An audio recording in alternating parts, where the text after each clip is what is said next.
Hello, എല്ലാവർക്കും നമ്മുടെ ചാനലിലേക്ക് സ്വാഗതം. പഞ്ഞി പോലെ നല്ല സോഫ്റ്റ് ആയിട്ടുള്ള ഇഡലിയുടെ റെസിപ്പി ആയിട്ടാണ് കേട്ടോ ഞാൻ വന്നിരിക്കുന്നത്. കറക്റ്റ് മെഷർമെൻ്റ് ആണ് കേട്ടോ ഞാൻ ഇവിടെ പറഞ്ഞു തന്നിരിക്കുന്നത്. അതേപോലെ തന്നെ തയ്യാറാക്കി നോക്കണേ, ഒരിക്കലും ഫ്ലോപ്പ് ആവുകയില്ല.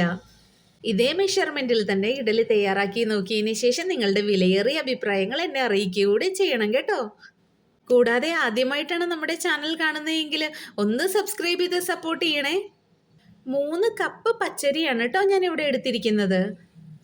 പച്ചരിയും ഉഴുന്നുമെല്ലാം 7 മണിക്കൂറെങ്കിലും വെള്ളത്തിലിട്ട് കുതിർക്കാനായിട്ട് വെക്കണം. ഇതാ അപ്പോൾ ഞാൻ 3 കപ്പ് പച്ചരിയും എടുത്തിട്ടുണ്ട് കേട്ടോ. ഇതിനെ നന്നായിട്ട് കഴുകി വൃത്തിയാക്കിയതിന് ശേഷം വെള്ളം ഒഴിച്ച് വെച്ചിട്ടുണ്ട്. പച്ചരി എടുത്ത അതേ കപ്പിൽ തന്നെ 1 കപ്പ് ഉഴുന്നാണ് കേട്ടോ ഞാൻ എടുത്തിരിക്കുന്നത്. 3 കപ്പ് പച്ചരിക്ക് 1 കപ്പ് ഉഴുന്ന് എന്ന രീതിയിലാണ് കേട്ടോ ഞാൻ എടുത്തിരിക്കുന്നത്. ഉഴുന്ന് നന്നായി കഴുകി വൃത്തിയാക്കിയതിന് ശേഷം വെള്ളം ഒഴിച്ച് വെക്കുക. അരി ഉഴുന്നു അരയ്ക്കുന്നതിന് 1 മണിക്കൂർ മുമ്പെങ്കിലും 1 സ്പൂൺ ഉലുവ കുറച്ച് വെള്ളം ഒഴിച്ച് കുതിരാനായിട്ട് വെക്കണം. ഉഴുന്നെല്ലാം നന്നായിട്ട് കുതിർന്ന് വന്നിട്ടുണ്ട്. ഇനി നമുക്ക് ഇതിനെ അരച്ചെടുക്കാം. മിക്സിയുടെ ജാറിലേക്ക് കുതിർത്ത് വെച്ചിരിക്കുന്ന ഉലുവയാണ് കേട്ടോ ഞാൻ ആദ്യം ഇട്ട് കൊടുക്കുന്നത്. അതിന് ശേഷമാണ് ഉഴുന്നിട്ട് കൊടുക്കുന്നത്. എടുത്തു വച്ചിരിക്കുന്ന ഉഴുന്നിനെ 2 പ്രാവശ്യമായിട്ടാണ് കേട്ടോ ഞാൻ അരച്ചെടുക്കുന്നത്. ഇനി നമുക്കിതിലേക്ക് ആവശ്യത്തിന് വെള്ളം ഒഴിച്ചു കൊടുക്കാം. എപ്പോഴും ഉഴുന്നരയ്ക്കുമ്പോൾ ഉഴുന്നിന് മുകളിൽ നിൽക്കത്തക്ക രീതിയിൽ വേണം വെള്ളം ഒഴിച്ചു കൊടുക്കാനായിട്ട്. കൂടുതൽ വെള്ളം ഒഴിക്കരുത്, ഉഴുന്നിന് തൊട്ട് മുകളിൽ നിൽക്കത്തക്ക രീതിയിൽ വെള്ളം എടുക്കണം കേട്ടോ.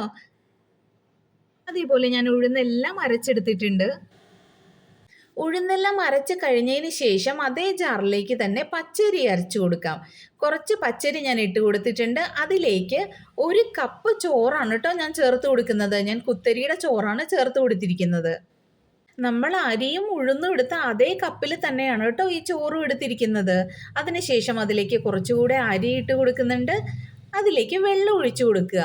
അരിയുടെ ഒപ്പം നിൽക്കത്തക്ക രീതിയിൽ വേണം കേട്ടോ വെള്ളം ഒഴിച്ചു കൊടുക്കാനായിട്ട്. വെള്ളം ഒട്ടും കൂടി പോകരുത്. പ്രത്യേകം ശ്രദ്ധിക്കേണ്ടത്, ഉഴുന്ന് നമ്മൾ അരച്ചെടുക്കുമ്പോൾ ഉഴുന്നിൻ്റെ മുകളിൽ വെള്ളം നിൽക്കണം. പച്ചരി അരച്ചെടുക്കുമ്പോൾ പച്ചരിയുടെ അതേ ലെവലിൽ തന്നെ വെള്ളം എടുക്കാനായിട്ട് ശ്രദ്ധിക്കുക. അല്ലെങ്കിൽ വെള്ളം കൂടിപ്പോകും. അരച്ചു വെച്ചിരിക്കുന്ന ഉഴുന്നിലേക്ക് തന്നെയാണ് കേട്ടോ ഈ പച്ചരി അരച്ചതും കൂടി ചേർക്കേണ്ടത്. അതിനുശേഷം നന്നായിട്ട് ഇളക്കി യോജിപ്പിക്കുക. കുറച്ച് സമയം എടുത്ത് തന്നെ മാവ് നന്നായിട്ട് ഇളക്കി യോജിപ്പിക്കുക. എന്നാലേ സോഫ്റ്റ് ആയിട്ടുള്ള ഇഡലി നമുക്ക് കിട്ടുകയുള്ളൂ. ഇഡലിയുടെ ബാറ്റർ എല്ലാം ഇതേപോലെ കിട്ടിയിട്ടുണ്ട്. ഇനി നമുക്കിതിനെ അടച്ചു വെക്കാം. 2 പാത്രത്തിലായിട്ടാണ് കേട്ടോ ഞാൻ മാവ് എടുത്ത് വെച്ചിരിക്കുന്നത്. മാവ് അരച്ച് ഉടനെ തന്നെ അത് ഫ്രിഡ്ജിലേക്ക് എടുത്ത് വയ്ക്കരുത്.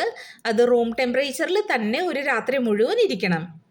പിറ്റേന്ന് രാവിലെ ആകുമ്പോഴത്തേക്കും മാവെല്ലാം നന്നായിട്ട് പൊങ്ങി വരും. പിറ്റേന്ന് രാവിലെ ആയപ്പോഴത്തേക്കും മാവെല്ലാം ഇതേ പരുവത്തിൽ കിട്ടിയിട്ടുണ്ട് കേട്ടോ. നല്ല സോഫ്റ്റ് ആയിട്ട് കിട്ടിയിട്ടുണ്ട്. ചെറുതായി ഒന്ന് ഇളക്കിയതിന് ശേഷം ഞാൻ ഇതിലേക്ക് ആവശ്യത്തിന് ഉപ്പ് കൂടെ ചേർത്ത് കൊടുക്കുന്നുണ്ട് കേട്ടോ.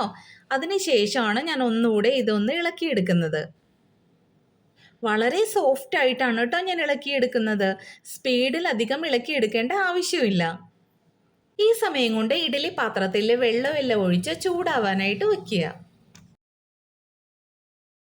ഇഡലിത്തട്ടിലേക്ക് ഞാൻ കുറച്ച് വെളിച്ചെണ്ണ ഒഴിച്ചു കൊടുക്കുന്നുണ്ട് കേട്ടോ. ഒരു കുഴിയിലേക്ക് വെളിച്ചെണ്ണ ഒഴിച്ചതിന് ശേഷം ബാക്കി എല്ലാ കുഴികളിലേക്കും വെളിച്ചെണ്ണ ഒന്ന് തടവി കൊടുക്കുന്നുണ്ട്.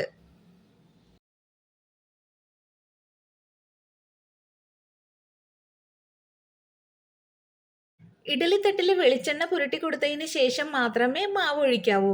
അതല്ലെങ്കിൽ ഇഡലി തയ്യാറായി കഴിയുമ്പോൾ അടിയിൽ ഒട്ടിപ്പിടിക്കും. ഒഴിവാക്കാൻ വേണ്ടിയിട്ടാണ് നമ്മളിങ്ങനെ വെളിച്ചെണ്ണ തടവി കൊടുക്കുന്നത്. ഇഡലിത്തട്ടിൻ്റെ ഓരോ കുഴിയിലേക്കും ഞാൻ ഇതേപോലെ ബാറ്റർ ഒഴിച്ചു കൊടുക്കുന്നുണ്ട്.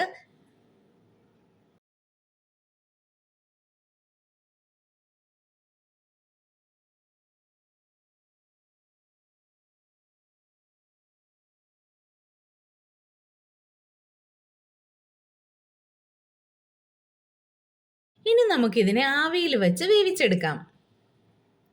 വെന്ത് കഴിയുമ്പോൾ നമ്മുടെ ഇഡലിയൊക്കെ ഇതേപോലെ നന്നായിട്ട് പൊങ്ങി വന്നിട്ടുണ്ട് കേട്ടോ. നല്ല സോഫ്റ്റ് ആയിട്ടുള്ള ഇഡലിയാണ് കേട്ടോ ഇത്.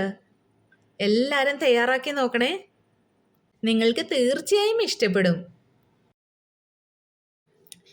ഇഡ്ഡലിയൊക്കെ നന്നായിട്ട് വെന്ത് കിട്ടിയിട്ടുണ്ട്. ഇനി നമുക്ക് ഇതിനെ ഓരോന്നിനെയും ഇതേപോലെ സ്പൂൺ ഉപയോഗിച്ചിട്ട് തട്ടിൽ നിന്നും മാറ്റിയെടുക്കാവുന്നതാണ്.